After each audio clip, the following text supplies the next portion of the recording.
आपने लद्दाख की तरफ से लद्दाख को 6th शेड्यूल 6वीं अनुसूची में शामिल करने की मांग के बारे में सुना होगा। लद्दाख को 6th शेड्यूल 6वीं अनुसूची में शामिल करने से लद्दाख को क्या फ़ायदा होगा, लेट्स सी।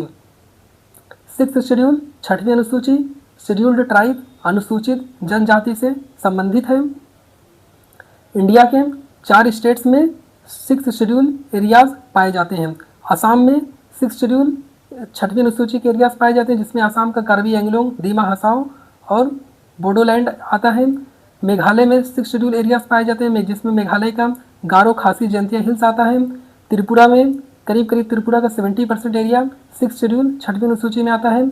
और मिज़ोरम में मारा, चकमा, लाई ये 6th शेड्यूल 6वीं अनुसूची में आता है। मतलब इंडिया के 4 स्टेट्स असम, मेघालय, त्रिपुरा और मिज़ोरम ये 6वीं अनुसूची में आते हैं। 6वीं अनुसूची में जो क्षेत्र, जो एरियाज आते हैं, इसमें पार्लियामेंट और स्टेट लेजिस्लेचर के कानून लागू नहीं होते। लेकिन असम के केस में असम के गवर्नर के पास ये पावर है कि वो पार्लियामेंट और स्टेट लेजिस्लेचर के कानून को उसमें कुछ संशोधन करके, उसमें कुछ मॉडिफिकेशन करके, उसमें कुछ एक्सेप्शन के साथ उसको 6th शेड्यूल 6वीं अनुसूची के एरियाज में लागू कर सकता है। और असम को छोड़कर जो बाकी 3 स्टेट्स जिसमें 6th शेड्यूल एरियाज पाए जाते हैं, जिसमें मेघालय, मिजोरम और त्रिपुरा आता है, इसके केस में सेंट्रल गवर्नमेंट के कानून के केस में प्रेसिडेंट के पास और स्टेट गवर्नमेंट के कानून के केस में गवर्नर के पास ये पावर होती है कि वो उसमें कुछ संशोधन करके, कुछ मॉडिफिकेशन करके, उसमें कुछ एक्सेप्शंस के साथ उस कानून को 6th शेड्यूल 6वीं अनुसूची के एरियाज में लागू कर सकते हैं। ये हो गया। दूसरा, जो एरिया 6th शेड्यूल 6वीं अनुसूची के 6th शेड्यूल एरियाज जो होते हैं, उसमें एक ऑटोनॉमस डिस्ट्रिक्ट काउंसिल बनाई जाती है। ऑटोनॉमस डिस्ट्रिक्ट काउंसिल स्वायत्त जिला परिषद बनाई जाती है। अगर उस ऑटोनॉमस डिस्ट्रिक्ट काउंसिल स्वायत्त जिला परिषद में कई ट्राइब के लोग होते हैं, तो उसको ऑटोनॉमस डिस्ट्रिक्ट काउंसिल स्वायत्त जिला परिषद को ऑटोनॉमस रीजनल काउंसिल स्वायत्त क्षेत्रीय परिषद में उसको डिवाइड कर दिया जाता है। अब जो एडीसी ऑटोनॉमस डिस्ट्रिक्ट काउंसिल और ऑटोनॉमस रीजनल काउंसिल जो होती है, इसकी अपनी पावर्स होती है।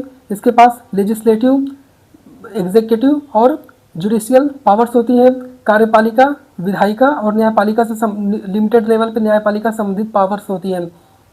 ये एडीसी जो होती है और जो ऑटोनॉमस रीजनल काउंसिल्स होती हैं, ये कुछ स्पेसिफिक मैटर्स पे कानून बना सकती हैं, जैसे भूमि, लैंड हो गया, फॉरेस्ट हो गया, वन हो गया, सिंचाई हो गया, या फिर inheritance of property, marriage, divorce, इन सब केसेस पे कानून बना सकती हैं।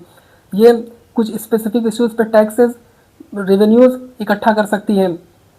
ये dispensary, primary school, road etcetera construct उसका निर्माण कर सकती है। और ये जो ग्राम विलेज कोर्ट, ग्राम न्यायालय स्थापित कर सकती हैं। लेकिन ये जो विलेज कोर्ट इस्टेब्लिश करती हैं, इनके जो न्यायाधिकार जुरिस्डिक्शंस होते हैं, उसमें वो शेड्यूल ट्राइब और शेड्यूल ट्राइब के बीच जो डिस्प्यूट होते हैं, उसी को वो लोग सुनते हैं। अगर कोई एक व्यक्ति शेड्यूल ट्राइब से है, दूसरा शेड्यूल ट्राइब से नहीं है, तो उसके विवाद को जो ग्राम न्यायालय जो ऑटोनॉमस डिस्ट्रिक्ट काउंसिल इस्टेब्लिश करती है, वो उसको नहीं सुन सकती है।